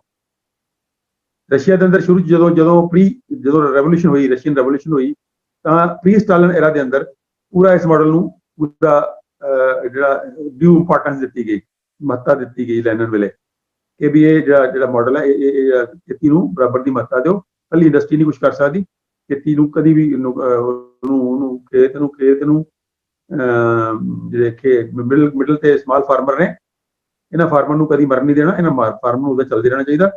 ਕਿਉਂ ਇਹ ਫੂਡ ਦੇ ਸਕਦੇ ਵਧੀਆ, ਇਹ ਖੁਰਾਕ ਦੇ ਸਕਦੇ। ਲੇਕਿਨ ਸਟਾਲਿਨ ਦੇ ਆਉਣ ਤੋਂ ਬਾਅਦ ਸਟਾਲਿਨ ਨੇ ਧੱਕੇ ਨਾਲ ਉਹ ਜਿਹੜਾ ਸੀਗਾ ਇੰਡਸਟਰੀਅਲ ਮਾਡਲ ਨੂੰ ਉੱਪਰ ਰੱਖ ਕੇ ਤੇ ਪਿੰਡ ਜਿਹੜੇ ਨੇ ਉੱਥੋਂ ਦੇ ਜਿਹੜੇ ਤਬਾਹ ਕੀਤੇ, ਕਿਉਂਕਿ ਉਹ ਅੱਗੇ ਖਾਸ ਕਰਕੇ ਜਦੋਂ ਵਰਲਡ ਵਾਰ ਹੋਈ, ਵਰਲਡ ਵਾਰ ਦੇ ਅੰਦਰ ਬਹੁਤ ਸਾਰੇ ਲੋਕ ਮਰੇ, ਤਾਂ ਉਹਨਾਂ ਨੇ ਚੱਕੇ ਪਿੰਡਾਂ ਦੇ ਪਿੰਡ ਜਿਹੜੇ ਨੇ ਉਜਾੜਤੇ। ਅੱਜ ਵੀ ਰਸ਼ੀਆ ਦੇ ਬਹੁਤ ਸਾਰੇ ਪਿੰਡ ਜਿਹੜੇ ਮੈਂ ਸ਼ਹਿਰ ਵਸਾਤੇ ਲਿਆ ਕੇ। ਸਾਡੇ ਪਿੰਡਾਂ 'ਚ ਇਹੀ ਵਰਤਾਰਾ ਹੋ ਰਿਹਾ ਕਿ ਸਾਡੇ ਪਿੰਡਾਂ 'ਚ ਅਸੀਂ ਅਜੇ ਵੀ ਖੁਸ਼ਕਿਸਮਤ ਹਾਂ ਕਿ ਇਹ ਵਰਤਾਰਾ ਬਹੁਤ ਭਿਆਨਕ ਲੈਵਲ ਤੇ ਨਹੀਂ ਹੋਇਆ। ਅਮਰੀਕਾ 'ਚ ਵੀ ਹੋਇਆ, ਯੂਰਪ 'ਚ ਵੀ ਹੋਇਆ, ਔਰ ਹੁਣ ਉਹ ਪਛਤਾ ਰਹੇ ਆ ਇਸ ਗੱਲ ਤੇ ਕਿ ਅਸੀਂ ਇਹ ਕੀ ਕਰਦੇ ਆ। ਅਸੀਂ ਜਿਨ੍ਹਾਂ ਲੋਕਾਂ ਤੋਂ ਸਾਨੂੰ ਸਾਫ਼ ਸੁਥਰਾ ਖਾਣਾ ਮਿਲਣਾ ਸੀਗਾ, ਜਿਨ੍ਹਾਂ ਲੋਕਾਂ ਨੇ ਸਾਰਾ ਬੈਲੈਂਸ ਠੀਕ ਰੱਖਣਾ ਸੀਗਾ, ਜਿਨ੍ਹਾਂ ਨੇ ਸਾਨੂੰ ਵਧੀਆ ਅੱਛਾ ਮਾਹੌਲ ਦੇਣਾ ਸੀਗਾ, ਉਹ ਸਾਰਾ ਅਸੀਂ ਤਬਾਹ ਕਰ ਲਿਆ। ਔਰ ਤਬਾਹ ਕਰਨ ਨਾਲ ਕੀ ਹੋਇਆ ਕਿ ਸਾਨੂੰ ਇੱਕ ਐਸਾ ਵਿਕਾਸ ਦਾ ਮਾਡਲ ਅਡਾਪਟ ਕਰਨਾ ਪਿਆ ਜਿਹੜਾ ਕਿ ਬਹੁਤ ਜ਼ਿਆਦਾ ਜ਼ਹਿਰਾਂ ਤੇ ਨਿਰਭਰ ਕਰਨਾ ਪਿਆ ਸਾਰਾ। ਕਿਉਂਕਿ ਅਗਰ ਤੁਸੀਂ ਉੱਥੋਂ ਕਿਸਾਨੀ ਕੱਢ ਦੋਗੇ, ਜਿਹੜੇ ਉੱਥੋਂ ਮਸ਼ੀਨਾਂ ਲਿਆਓਗੇ ਤੇ ਕਿਸਾਨੀ ਨੂੰ ਜਿਹੜੀ ਉੱਥੋਂ ਦੀ ਆਟੋਮੇਸ਼ਨ ਕਰੋਗੇ ਖੇਤੀ ਦੀ, ਉਹਦੇ ਅੰਦਰ ਫਿਰ ਕੈਮੀਕਲ ਆਉਣਗੇ ਤੇ ਜੈਨੇਟਿਕਲੀ ਮੋਡੀਫਾਈਡ ਫਸਲਾਂ ਆਉਣਗੀਆਂ। ਉਹ ਸਾਰੇ ਦਾ ਸਾਰਾ ਵਰਤਾਰਾ ਪੂਰੇ ਅਮਰੀਕਾ 'ਚ ਹੋਇਆ, ਆਸਟ੍ਰੇਲੀਆ 'ਚ ਹੋਇਆ, ਹੋਰ ਮੁਲਕਾਂ 'ਚ ਹੋਇਆ, ਜਿਹਨੂੰ ਕਿ ਹੁਣ ਉਹ ਅਨਡੂ ਕਰਨ ਦੀ ਕੋਸ਼ਿਸ਼ ਕਰ ਰਹੇ ਹਾਂ, ਹੁਣ ਵਾਪਸ ਲਿਆਉਣ ਦੀ ਕੋਸ਼ਿਸ਼ ਕਰ ਰਹੇ ਹਾਂ। तो ਜਿਹੜੇ ਆਪਾਂ TFR ਦੀ ਗੱਲ ਕਰ ਰਹੇ ਸੀਗੇ, ਦੇਖੋ ਹਿੰਦੁਸਤਾਨ ਦੀਆਂ 2.1 ਇਹ 2.1 ਜਿਹੜਾ ਤੇ ਪੰਜਾਬ ਦਾ ਕਿੰਨਾ 1.7, ਆਂਧਰਾ ਪ੍ਰਦੇਸ਼ ਦਾ 1.7, ਗੋਆ ਦਾ 1.3, ਗੁਜਰਾਤ ਦਾ 1.9, ਕਰਨਾਟਕਾ ਦਾ 1.7, ਕੇਰਲਾ ਦਾ 1.6, ਮਹਾਰਾਸ਼ਟਰ ਦੇ ਸਾਹਮਣੇ ਟੇਬਲ ਪਿਆ ਹੈ, ਮਹਾਰਾਸ਼ਟਰ ਦਾ 1.7, ਮਨੀਪੁਰ ਦਾ 1.7। ਲੈ ਦੇ ਕੇ ਕਿਹੜੀਆਂ ਸਟੇਟਾਂ ਦੀਆਂ 2.1 ਦਾ ਜਾਂ ਉਸ ਤੋਂ ਹਲਕਾ ਜਿਹਾ ਉੱਪਰ ਨੇ, ਉਹ ਹਰਿਆਣਾ 2.2 ਹੈ, ਜਦੋਂ ਕਿ ਪੰਜਾਬ 1.7 ਤੇ ਫਿਰਦਾ। ਫਿਰ ਕਿੰਨੀਆਂ ਸਟੇਟਾਂ ਨੇ ਟੋਟਲ ਸਾਰੀਆਂ? ਸਭ ਤੋਂ ਜ਼ਿਆਦਾ ਜਿਹੜਾ TFR ਹੈਗਾ ਬਿਹਾਰ ਦਾ, ਉਸ ਤੋਂ ਥੱਲੇ ਆ ਕੇ ਯੂਪੀ ਦਾ ਜਾਂ ਮੱਧ ਪ੍ਰਦੇਸ਼ ਦਾ, ਝਾਰਖੰਡ ਦਾ, ਛੱਤੀਸਗੜ੍ਹ ਦਾ। ਆਹ ਸਟੇਟਾਂ ਨੇ 5 ਜਾਂ 6, ਬਿਹਾਰ, ਛੱਤੀਸਗੜ੍ਹ, ਤੁਹਾਡਾ ਝਾਰਖੰਡ, मध्य प्रदेश और यूपी, राजस्थान भी थोड़ा ऊपर है। ਕਿਹੜੇ ਸੂਬੇ ਨੇ ਜਿਨ੍ਹਾਂ ਸੂਬਿਆਂ ਦੇ ਅੰਦਰ ਅਜੇ ਪੁਰਾਣੇ ਰਿਸ਼ਤੇ ਮੇਨਟੇਨਡ ਨੇ, ਅਜੇ ਇੱਥੇ ਉੱਥੇ ਕੋਈ ਵਿਕਾਸ ਨਹੀਂ ਹੋਇਆ, ਕੋਈ ਡਿਵੈਲਪਮੈਂਟ ਨਹੀਂ ਹੋਈ, ਕੋਈ ਰੁਜ਼ਗਾਰ ਨਹੀਂ ਮਿਲਿਆ, ਕੋਈ ਸੋਸ਼ਲ ਸਿਕਿਉਰਿਟੀਜ਼ ਨਹੀਂ ਆਈਆਂ। ਉੱਥੇ ਬੱਚੇ ਪੈਦਾ ਕਰਨ ਦੀ ਜਿਹੜੀ ਹੈ ਉਹ ਥੋੜ੍ਹੇ ਜਿਹੇ ਬੱਚੇ ਵੱਧ ਪੈਦਾ ਕਰਨ ਦੀ ਕਿਉਂ ਕੋਸ਼ਿਸ਼ ਕਰਦੇ ਨੇ ਲੋਕ? ਕਿਉਂਕਿ ਇੱਕੋ ਚੀਜ਼ ਸੁਰੱਖਿਆ ਜਿਹੜੀ ਹੁੰਦਾ ਬੱਚਾ, ਜਿਹੜਾ ਉਹਦੇ ਕੋਲ ਕੋਈ ਸਿਕਿਉਰਿਟੀ ਨਹੀਂ ਹੋ। ਗਰੀਬ ਬੰਦੇ ਕੋਲ ਨਾ ਤਾਂ ਜਾਇਦਾਦ ਹੈ, ਨਾ ਉਹਦੇ ਕੋਲ ਰਿਜ਼ਰਵ ਪੈਸਾ ਹੈ, ਨਾ ਉਹਦੇ ਕੋਲ ਕੋਈ ਬੈਂਕ ਬੈਲੈਂਸ ਹੈ, ਨਾ ਉਹਨੂੰ ਤੁਸੀਂ ਕੋਈ ਹੋਰ ਸਹੂਲਤ ਦਿੱਤੀ, ਉਹਨੂੰ ਕੋਈ ਸਿਹਤ ਦੀ ਸਹੂਲਤ ਦੇ ਦਿਓ, ਕੋਈ ਹੋਰ। ਉਹਦੇ ਕੋਲ ਇੱਕੋ ਹੀ ਗੱਲ ਰਹਿ ਜਾਂਦੀ ਹੈ ਕਿ ਮੈਂ ਜੇ ਕੱਲ ਨੂੰ ਮੇਰਾ ਪਰਿਵਾਰ ਕੋਈ ਸਮੱਸਿਆ 'ਚ ਫਸਿਆ, ਮੈਂ ਕੋਈ ਬੁੜਾ ਹੋ ਗਿਆ, ਮੈਂ ਕੋਈ ਅਪੰਗ ਹੋ ਗਿਆ, ਮੈਂ ਕੋਈ ਬਿਮਾਰ ਹੋ ਗਿਆ, ਮੈਨੂੰ ਕਿਹਨੇ ਦੇਖਣਾ? ਮੇਰੇ ਬੱਚਿਆਂ ਨੇ।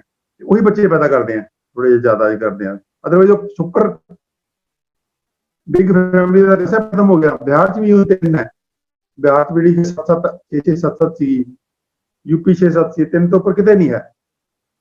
2.1 ਚਾਹੀਦੀ ਹੈ, ਵੱਧ ਤੋਂ ਵੱਧ 3 ਹੈ। ਤੇ ਇੰਡੀਆ ਦੀ ਟੋਟਲ ਲਾ ਕੇ ਕਿੰਨੀ ਐਵਰੇਜ? 2.2। ਵਰਲਡ ਦੀ ਕਿੰਨੀ? ਦੁਨੀਆ ਦੀ ਐਵਰੇਜ 2.5 ਹੈ TFR ਦੀ। ਹਿੰਦੁਸਤਾਨ ਦੀ 2.2 ਆਲਰੇਡੀ ਜੇ ਵਰਲਡ ਤੋਂ ਥੱਲੇ ਆ, ਜਿਹਨੂੰ ਅਸੀਂ ਕਹਿੰਦੇ ਹਾਂ ਵੀ ਅਸੀਂ ਬੜੇ ਬੈਕਵਰਡ ਆ। ਪੂਰੀ ਵਰਲਡ ਦੀ ਅਗਰ ਐਵਰੇਜ ਕੱਢੀ ਜਾਂਦੀ ਹੈ ਤਾਂ 2.5 ਹੈ, ਸਾਡੀ 2.2 ਹੈ। ਤੋ ਇਹ ਸਾਰੀਆਂ ਜਿਹੜੀਆਂ ਨੇ ਬਹੁਤ ਸਾਰੀਆਂ ਸਟੇਟਾਂ ਜਿਹਦੀ ਪੋਪੂਲੇਸ਼ਨ ਉਲਟਾ ਘਟ ਰਹੀ ਹੈ। ਤਮਿਲਨਾਡੂ 1.7 ਤੇ ਫਿਰਦਾ, ਤ੍ਰਿਪੁਰਾ 1.7 ਤੇ ਫਿਰਦਾ, ਤੇਲੰਗਾਨਾ 1.6 ਤੇ ਹੈ, ਵੈਸਟ ਬੰਗਾਲ 1.6 ਤੇ ਹੈ। ਇਹ ਪਤਾ ਨਹੀਂ ਕਿਹੜੀ ਦੁਨੀਆ 'ਚ ਰਹਿੰਦੇ ਤੇ ਕਿਉਂ ਕਹੀ ਜਾਂਦੇ ਕਿ ਪੋਪੂਲੇਸ਼ਨ ਵਧ ਰਹੀ ਹੈ। ਡੈਮੋਗ੍ਰਾਫਰ ਕਹਿ ਰਹੇ ਹਨ, ਸਾਇੰਟੀਫਿਕ ਐਵੀਡੈਂਸ ਕਹਿ ਰਹੀ ਹੈ ਕਿ 2.1 ਤੋਂ ਘੱਟ ਨਹੀਂ ਹੋਣੀ ਚਾਹੀਦੀ। 2.1 ਤੋਂ ਘੱਟ ਜਾਏਗੀ ਤਾਂ ਲੰਬੇ ਸਮੇਂ ਸਮਾਜ ਜਿਹੜਾ ਸੰਕਟ 'ਚ ਫਸੇਗਾ। ਇਹ ਸਾਰੇ ਦਾ ਸਾਰਾ ਕਿਤੇ ਨਾ ਕਿਤੇ ਇੱਕ ਬਿਲਕੁਲ ਹੀ ਫਰਾਡ ਹੈ। ਕਾਹਦੇ ਲਈ ਕਿਉਂ ਕੀਤਾ ਜਾਂਦਾ? ਕਿਉਂਕਿ ਗਰੀਬਾਂ ਨੂੰ ਅਲੱਜ ਕਰਨਾ ਕਿ ਤੁਸੀਂ ਆਪਣੀਆਂ ਸਮੱਸਿਆਵਾਂ ਦੇ ਖੁਦ ਜ਼ਿੰਮੇਵਾਰ ਹੋ, ਜਦੋਂ ਕਿ ਇਫੈਕਟ ਇਹ ਨਹੀਂ ਹੈ ਕਿ ਤੁਸੀਂ ਬੱਚੇ ਜ਼ਿਆਦਾ ਪੈਦਾ ਕਰਦੇ ਹੋ, ਇਸ ਕਰਕੇ ਖਾਣ ਵਾਲੇ ਜ਼ਿਆਦਾ ਨੇ, ਵਰਤਣ ਵਾਲੇ ਜ਼ਿਆਦਾ ਨੇ, ਇਸ ਕਰਕੇ ਤੁਹਾਡੀਆਂ ਸਮੱਸਿਆਵਾਂ ਦੇ ਤੁਸੀਂ ਖੁਦ ਹੀ ਜ਼ਿੰਮੇਵਾਰ ਹੋ। ਅਸੀਂ ਇਹਦਾ ਕੋਈ ਜ਼ਿੰਮੇਵਾਰ ਨਹੀਂ। ਉਹ ਫੈਕਟ ਕੀ ਕਹਿੰਦੇ ਆ? ਕੀ ਗਰੀਬ ਦੇ ਬੱਚੇ ਵੱਧ ਹੋਣਾ ਕੋਈ ਬਰਡਨ ਹੈ ਧਰਤੀ ਤੇ? ਗਰੀਬ ਦੇ ਬੱਚੇ ਵੱਧ ਰਹੇ ਨਾ, ਅਮੀਰ ਦੇ ਤਾਂ ਨਹੀਂ ਹੈ। ਸਿਰਫ ਗਰੀਬ ਜਿਹੜਾ ਹੈ, ਜਿਹਨੂੰ ਅੱਜ ਕੋਈ ਵਿਕਾਸ ਦਾ, ਕੋਈ ਉન્નਤੀ ਦਾ ਕੋਈ ਫਾਇਦਾ ਨਹੀਂ ਮਿਲਿਆ, ਉਹਦੇ ਫਾਇਦੇ ਮਿਲੇ ਸਿਰਫ ਸੁਪਰ। ਜੇ ਅਗਰ ਟੋਟਲ ਪਾਪੂਲੇਸ਼ਨ ਦਾ ਲਾਈਏ ਆਪਾਂ 80% ਨੂੰ ਵਿਕਾਸ ਦਾ ਬਹੁਤ ਥੋੜਾ ਜਿਹਾ ਲਾਭ ਮਿਲਿਆ, 20% ਨੂੰ ਜ਼ਿਆਦਾ ਮਿਲਿਆ, ਔਰ 20% ਚੋਂ ਵੀ ਅੱਗੇ ਜਿਹੜੇ ਟੌਪ 2-3-4% ਨੇ ਉਹਨਾਂ ਨੂੰ ਵੱਧ ਮਿਲਿਆ। ਜਿਹੜਾ ਸਭ ਤੋਂ ਸੁਪਰ ਰਿਚ ਹੈ 1%, ਉਹਨੂੰ ਸਭ ਤੋਂ ਵੱਧ ਮਿਲਿਆ। ਔਰ ਰਿਸੋਰਸਿਸ ਕੌਣ ਕੰਜ਼ਿਊਮ ਕਰਦਾ? ਆਰਗੂਮੈਂਟ ਹੀ ਹੈ ਨਾ ਕਿ ਆਬਾਦੀ ਜਿਹੜੀ ਹੈ, ਰਿਸੋਰਸਿਸ ਸਾਡੀਆਂ ਘੱਟ ਨੇ, ਸਾਧਨ ਘੱਟ ਨੇ ਤੇ ਆਬਾਦੀ ਜ਼ਿਆਦਾ ਹੈ, ਇਸ ਕਰਕੇ ਸੰਕਟ ਵੱਧ ਰਿਹਾ। ਹੁਣ ਸਵਾਲ ਹੈ ਕਿ ਆਬਾਦੀ ਵਧਾਉਣ ਵਾਲੇ ਕੌਣ ਨੇ? ਜੇ ਆਬਾਦੀ ਵੱਧ ਹੈਗੀ ਹੈ ਥੋੜੀ ਬਹੁਤੀ, ਤਾਂ ਕਿਹਦੇ ਕਰਕੇ? ਗਰੀਬਾਂ ਕਰਕੇ ਹੈ। ਲੇਕਿਨ ਰਿਸੋਰਸਿਸ ਕੌਣ ਕੰਜ਼ਿਊਮ ਕਰ ਰਿਹਾ? ਉਹ ਤਾਂ ਨਹੀਂ ਕਰ ਰਹੇ। रिसोर्सेज रिच कंज्यूम कर रहे हैं। टॉप दुनिया की वर्ल्ड की फिगर है कि टॉप 10% लोग जिहड़े ने, जिहड़े अमीर ने, जिहड़े वैल टू डू ने, वो दुनिया दी घट्टो घट 70% रिसोर्स जो कंज्यूम करते हैं। एक अमरीकन एवरेज 6 एवरेज इंडियन दे, एक एवरेज अमेरिकन एक एवरेज इंडियन के मुकाबले 6 गुणा ज्यादा रिसोर्स कंज्यूम करता है, 6 टाइम्स। ਅਸੀਂ 6.5 ਬੰਦੇ औसत, गरीब नहीं, 6.5 ਬੰਦੇ औसत जिन्ना कंज्यूम करते हैं, उन्ना एक अमेरिकन कंज्यूम करता है। विद इन कंट्री भी लै लो, जिन्ने जिन्ने रिच ने वो रिसोर्सिस कंज्यूम करते हैं। पूर गरीब बंदे का दसो की खर्चा है, की खांदा वो तो जिन्ना पैदा करता है वो वध है, ते जिन्ना खांदा वो घट है। वो तो उल्टा अमीरी दी सोर्स है। ਸਾਡੇ ਇੱਥੇ यूपी वाले बिहार वाले ना आउण ਤਾਂ ਪੰਜਾਬ ਦੀ ਇਕਨੋਮੀ ਦਾ देख लो की हाल होगा। तो ਜਿਹੜੇ सूबे ਵੱਧ भी है 2.1 ਤੋਂ ਵੱਧ ਆਬਾਦੀ वाले ने, वो भी कोई बर्डन नहीं है। वो तुसीं देखो सारी हिंदुस्तान की इकनोमी का आधार ने। देख लिया करोना च किवें वो करोड़ां लोग जिहड़े ने कित्थों निकल के बेचारे वो मंदे हाली अपने घरां नूं तुर पे। करोड़ां कौन सी? ਜਾਂ यूपी ਦੇ ਸੀ, ਜਾਂ बिहार ਦੇ ਸੀ, ਜਾਂ झारखंड ਦੇ ਸੀ, ਜਾਂ छत्तीसगढ़ ਦੇ ਸੀ, ਜਾਂ मध्य प्रदेश ਦੇ ਸੀ। ਸਭ ਤੋਂ ਟੌਪ ਬਿਹਾਰ ਸੀਗਾ, यूपी ਸੀਗਾ, छत्तीसगढ़ ਦੇ ਸੀਗੇ, मध्य प्रदेश ਦੇ ਸੀਗੇ, राजस्थान ਦੇ ਸੀ। ਉਹੀ ਸਟੇਟਾਂ ਨੇ ਜਿਨ੍ਹਾਂ ਦੇ ਅੰਦਰ ਬੱਚਾ ਹੈ ਹੀ ਨਹੀਂ, ਉਹ ਕਿੱਥੋਂ ਚਲ ਜਾਣਗੇ।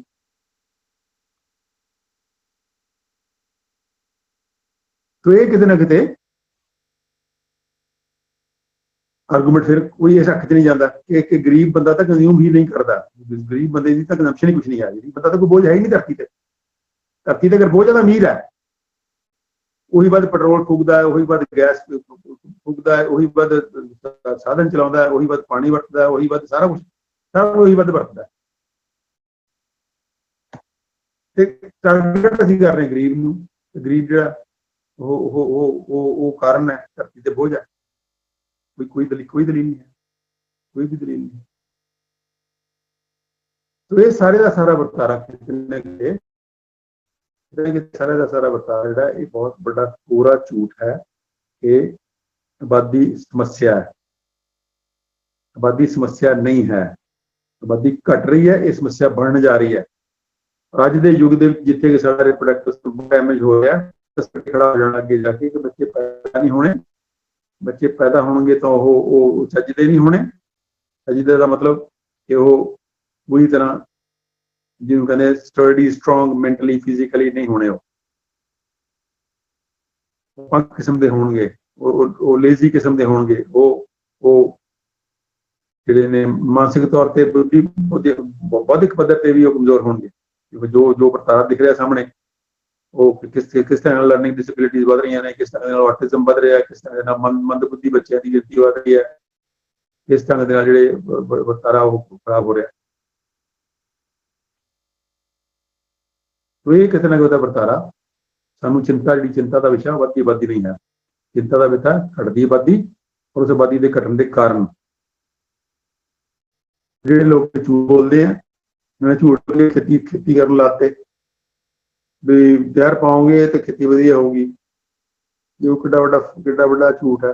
असीं इहो जिहे भोले भाले बेवकूफ असीं मन लिया कि जहर पाओगे खेतों च तां पैसे वध मिलणगे, असीं पा लए, पाना शुरू करता। फिर ये सोचा ही नहीं भी असीं धरती च जहर पावांगे तो मुड़ के साडे च आउणगे, पानी च भी जाणगे, साडे च भी आउणगे। इदां ही असीं इहो जिहे आर्गूमेंट नूं एक्सेप्ट करी जांदे हां। तो किते ना किते ये लोड़ है कि अज बड़ी खुशी की गल है कि पंजाब किसान अंदोलन के बहाने जिहड़ा जाग्या, और मैं समझदा कि वो जागण च भी जिथे जथेबंदियां का अपना रोल है, किसानों का अपना रोल है, किसानी संघर्षों के इतिहास का अपना रोल है, उत्थे एक गल का सब तो वड्डा रोल जिहड़े सब तो वड्डा फैक्टर है वो भी सानूं समझना चाहिए कि अज असीं जिस स्टेज ते पहुंच चुके हैं ਉਹਦੇ ਵਿੱਚ ਜਿਹੜਾ ਉਹ मॉडल ਸੀਗਾ कि इंडस्ट्री ਨੂੰ ਡਿਵੈਲਪ करो, खेती की कोई खास गल नहीं, तो ਹੁੰਦੀ रहनी है। किसानों ਨੂੰ किसानी ਨੂੰ बाहर कड्डो ਜ਼ਮੀਨਾਂ ਤੋਂ, क्योंकि किसान ਜ਼ਮੀਨਾਂ ने भार नहीं चक सकना इन्ना, एक किसानी ਨੂੰ बाहर कड्ड के ਉਹਨੂੰ शहरों 'ਚ लियाओ ਤੇ शहरों 'ਚ लिया के ਉਹਨੂੰ इंडस्ट्री चलाओ। ਇਹ ਜਿਹੜਾ ਕਿਤੇ ਨਾ ਕਿਤੇ मॉडल है, ਇਹ ਕਿਤੇ ਨਾ ਕਿਤੇ ਆਪਾਂ ਨੂੰ ਇਸ ਗੱਲ ਤੇ ਸੋਚਣ ਦੀ ਲੋੜ ਹੈ। ਇਹ ਗਲਤ ਹੈ ਤੇ ਉਸ ਸੰਕਟ ਚੋਂ ਹੀ ਜਿਹੜੀ ਇਹ ਨਿਕਲ ਰਹੀ ਹੈ ਤੁਹਾਡੀ खेती ਦਾ ਮਸਲਾ ਕਿ ਇਹ ਐਕਚੁਅਲ मॉडल ही गलत है। उस मॉडल ਨੂੰ ठीक करने की लोड़ है कि खेती ਜਿਹੜਾ विकास का मॉडल है वो खेती केंद्रित, पिंड केंद्रित, मनुख केंद्रित, कुदरत केंद्रित और हैप्पीनेस केंद्रित, ਵੱਧ ਤੋਂ ਵੱਧ ਪੈਸੇ ਕਮਾਓ ਤੇ ਵੱਧ ਤੋਂ ਵੱਧ ਪੈਸੇ ਖਰਚੋ ਤੇ ਵੱਧ ਤੋਂ ਚੀਜ਼ਾਂ ਖਰੀਦੋ। ਇਹਦੇ ਚ ਨਹੀਂ ਕੁਛ ਵੀ ਹੈ, ਇਹ ਚ ਖੁਸ਼ੀ ਨਹੀਂ ਮਿਲਦੀ। ਦੇਖ ਲੈ ਕਿੰਨੇ ਅਮੀਰ ਬੰਦੇ ਖੁਸ਼ ਨੇ, ਸਭ ਜ਼ਿਆਦਾ ਦੁਖੀ ਬੰਦੇ ਅਮੀਰ ਨੇ। ਮੈਂ ਕਿਤੇ ਜਿਹੜੇ ਹੁਣ ਡਾਕਟਰ ਅਸੀਂ ਤਾਂ ਰੋਜ਼ ਮਿਲਦੇ ਆ, ਕਿੰਨੇ ਕਿ ਸਮੱਸਿਆਵਾਂ ਦੇ ਸ਼ਿਕਾਰ ਨੇ ਉਹ। ਤਾਂ ਉਹ ਜਿਹੜਾ ਮਾਡਲ ਹੀ ਗਲਤ, ਅਸੀਂ ਉਸ ਦਿਸ਼ਾ 'ਚ ਬਹੁਤ ਅੱਗੇ ਵੱਧ ਗਏ। ਹੁਣ ਮੈਂ ਸਮਝਦਾ ਜਿਹੜਾ ਉਹ ਕੁਦਰਤ ਸਾਥ ਦੇ ਰਹੀ ਹੈ ਆਪਣਾ, ਉਹ ਇਸੇ ਕਰਕੇ ਦੇ ਰਹੀ ਹੈ ਕਿ समाज ਜਿਹੜੇ ਨੇ ਉਹ ਗਲਤ ਦਿਸ਼ਾ ਚਲੇ ਗਏ ਆ। ਉਹਨਾਂ ਨੂੰ ਠੀਕ ਕਰਨ ਦੀ ਲੋੜ ਹੈ। ਉਹ ਠੀਕ ਕਰਨ ਲਈ ਕਿਉਂਕਿ ਲੇਟ ਹੋ ਗਏ ਅਸੀਂ, ਉਹ ਸਟੈਂਡ ਲੈਂਦੇ ਘੱਟੋ ਘੱਟ ਅਸੀਂ 50 ਸਾਲ ਪਿੱਛੇ ਚੱਲ ਰਹੇ ਹਾਂ। ਤਾਂ ਉਹ 50 ਸਾਲ ਕੱਢਣ ਵਾਸਤੇ ਕੁਦਰਤ ਨੂੰ ਸਾਥ ਦੇ ਰਹੀ ਹੈ ਕਿ ਤਾਂ ਕਿ ਇਹ ਲੇਟ ਨਿਕਲੇ। ਤੇ ਹੁਣ ਜਿਸ ਸਪੀਡ ਪੰਜਾਬ ਜਿਹੜਾ ਸਿਆਣਾ ਹੋ ਰਿਹਾ, ਉਹ ਬਹੁਤ ਖੁਸ਼ੀ ਦੀ ਗੱਲ ਹੈ, ਬਹੁਤ ਵੰਡਰਫੁਲ ਗੱਲ ਹੈ ਕਿ ਅਸੀਂ ਉਹ ਲੇਟ ਕੱਢ ਰਹੇ ਹਾਂ। ਜਿਹੜੀ ਗੱਲ ਸਾਨੂੰ 50 ਸਾਲ ਪਹਿਲਾਂ ਸਮਝ ਆ ਜਾਣੀ ਚਾਹੀਦੀ ਸੀ ਕਿ ਇਹ ਸਾਰਾ ਮਾਡਲ ਗਲਤ ਹੈ, ਇਹਨੂੰ ਸਾਨੂੰ ਨਹੀਂ ਅੱਗੇ ਲੈ ਕੇ ਜਾਣਾ ਚਾਹੀਦਾ। ਇਹ ਸਾਰਾ ਜੋ ਝੂਠ ਜੋ ਝੂਠ ਸਫਾਨ ਬੋਲਿਆ ਜਾ ਰਿਹਾ ਸਾਡੇ ਨਾਲ, ਸਾਨੂੰ ਸਮਝ ਆਉਣਾ ਚਾਹੀਦਾ ਸੀ, ਨਹੀਂ ਸਮਝਾਇਆ। ਤਾਂ ਹੁਣ ਉਹ ਮੈਂ ਸਮਝਦਾ ਕਿ ਇਹ ਗੱਲ ਜਿਹੜੀ ਹੈ ਸਾਨੂੰ ਸਮਝ ਆਉਣ ਲੱਗੀ ਹੈ। ਬੜੀ ਖੁਸ਼ੀ ਦੀ ਗੱਲ ਹੈ। ਕਿਸਾਨ ਅੰਦੋਲਨ ਦੇ ਬਹਾਨੇ ਆਪਾਂ ਸਿਆਣੇ ਹੋਣ ਲੱਗੇ ਹਾਂ, ਸਾਨੂੰ ਦੁਸ਼ਮਣ ਦੀ ਪਛਾਣ ਹੋਣ ਲੱਗੀ ਹੈ, ਸਾਨੂੰ ਦੋਸਤਾਂ ਦੀ ਪਛਾਣ ਹੋਣ ਲੱਗੀ ਹੈ। ਅਸੀਂ ਆਪਣੇ ਦੋਸਤਾਂ ਨੂੰ ਦੁਸ਼ਮਣ ਬਣਾ ਰੱਖਿਆ ਸੀਗਾ, ਕਿਸੇ ਨੂੰ ਪਾਣੀ ਦੇ ਨਾਂ ਤੇ, ਕਿਸੇ ਨੂੰ ਧਰਮ ਦੇ ਨਾਂ ਤੇ, ਕਿਸੇ ਨੂੰ ਬਾਰਡਰਾਂ ਦੇ ਰਾਹ ਤੇ। ਉਹ ਜਿਹੜੀ ਹੈ ਉਹ ਦੁਸ਼ਮਣੀਆਂ ਜਿਹੜੀਆਂ ਨੇ ਉਹ ਅੱਜ ਜਿਹਨੂੰ ਕਹਿੰਦੇ ਆ ਕਾਗਜ਼ ਦੇ ਫੁੱਲਾਂ ਵਾਂਗੂ, ਕਾਗਜ਼ ਦੇ ਟੁਕੜਿਆਂ ਵਾਂਗੂ ਵਿਖਰ ਗਈਆਂ ਨੇ। ਹਰਿਆਣੇ ਵਾਲੇ ਕਹਿੰਦੇ ਤੁਸੀਂ ਨਾ ਦਿਓ ਯਾਰ, ਸਾਨੂੰ ਨਹੀਂ ਚਾਹੀਦੀ SYL, ਆ ਤਾਂ ਪਹਿਲਾਂ ਖੇਤੀ ਆਹ ਗੱਲ ਕਰੋ, ਕਿਸੇ ਇਕੱਠੇ ਹੋ, ਸਾਨੂੰ ਨਹੀਂ ਲੋੜ ਹੈ, ਸਾਰ ਲਾਂਗੇ ਤੁਹਾਡੇ SYL ਤੋਂ ਬਿਨਾਂ। ਪੰਜਾਬ ਵਾਲੇ ਕਹਿੰਦੇ ਸਾਨੂੰ ਕੀ ਸਾਡਾ ਕੋਈ ਮੁੱਦਾ ਨਹੀਂ, ਸਾਡੇ ਤਾਂ ਭਰਾ ਨੇ। ਖੇਤ ਮਜ਼ਦੂਰ ਤੇ ਕਿਸਾਨ ਦਾ ਆਪਸ ਜਿਹੜਾ ਵਿਰੋਧ ਡਿਵੈਲਪ ਹੋ ਰਿਹਾ ਸੀਗਾ, ਜਿਹਦੇ ਵਿੱਚ ਵੀ ਦਿਖਦਾ ਸੀਗਾ, ਸਾਰਾ ਦਾ ਸਾਰਾ ਮਿਟ ਗਿਆ। ਅੱਜ ਖੇਤ ਮਜ਼ਦੂਰ ਕਿਸਾਨਾਂ ਦੀ ਅੱਖ 'ਚ ਆ ਗਿਆ ਵੀ ਕਿਸਾਨ ਬਚਣਗੇ ਤਾਂ ਹੀ ਖੇਤ ਮਜ਼ਦੂਰ ਬਚੇਗਾ। ਮੁਲਾਜ਼ਮ ਅੱਖ 'ਚ ਆ ਗਏ, ਸਾਰਾ ਸਮਾਜ ਅੱਖ 'ਚ ਆ ਗਿਆ ਕਿ ਉਹਨੂੰ ਪਤਾ ਵੀ ਕਿਸਾਨ ਬਚੇਗਾ ਤਾਂ ਸਮਾਜ ਬਚੇਗਾ। ਖਾਣਾ ਅੱਛਾ ਚਾਹੀਦਾ, ਸਭ ਨੂੰ ਚਾਹੀਦਾ। ਖਾਣਾ ਅੱਛਾ ਤਾਂ ਹੀ ਮਿਲੇਗਾ ਜੇ ਕਿਸਾਨ ਅੱਛਾ ਹੋਏਗਾ ਤਾਂ। ਇਹ ਸਾਰਾ ਕਿਤੇ ਨਾ ਕਿਤੇ ਜਿਹੜਾ ਝੂਠਾਂ ਦਾ ਜਿਹੜਾ ਪਰਦਾ ਫਾਸ਼ ਹੋ ਰਿਹਾ, ਝੂਠ ਜਿਹੜੇ ਨੇ ਕਹਿੰਦੇ ਨੰਗੇ ਹੋ ਰਹੇ ਆ ਇੱਕ ਤੋਂ ਬਾਅਦ ਇੱਕ, ਉਹਦੇ 'ਚ ਇਸ ਝੂਠ ਨੂੰ ਵੀ ਨੰਗਾ ਕਰਨਾ ਬਹੁਤ ਜ਼ਰੂਰੀ ਹੈ। ਇਹ ਆਬਾਦੀ ਸਮੱਸਿਆ ਦੀ ਜੜ੍ਹ ਹੈ। ਔਰ ਉਹਦੇ 'ਚ ਜਿਹੜੇ ਬਿਲ ਗੇਟਸ ਔਰ ਇਹ ਜਿਹੜੇ ਬੰਦੇ ਡੀਪਾਪੂਲੇਸ਼ਨ ਵਾਲੇ ਆ, ਜਿਹੜੇ ਅੱਜ ਵੀ ਇਹ ਪ੍ਰਚਾਰ ਕਰੀ ਜਾਂਦੇ ਆ ਕਿ ਦੁਨੀਆ ਦੀ ਆਬਾਦੀ ਘਟਾਉਣੀ ਅਸੀਂ, ਉਹਦੇ ਲਈ ਖਤਰਨਾਕ ਕਿਸਮ ਦੇ ਉਹ ਜਿਹੜੇ ਵਰਤਾਰੇ ਨੇ ਉਹ ਲਾਗੂ ਕਰ ਰਹੇ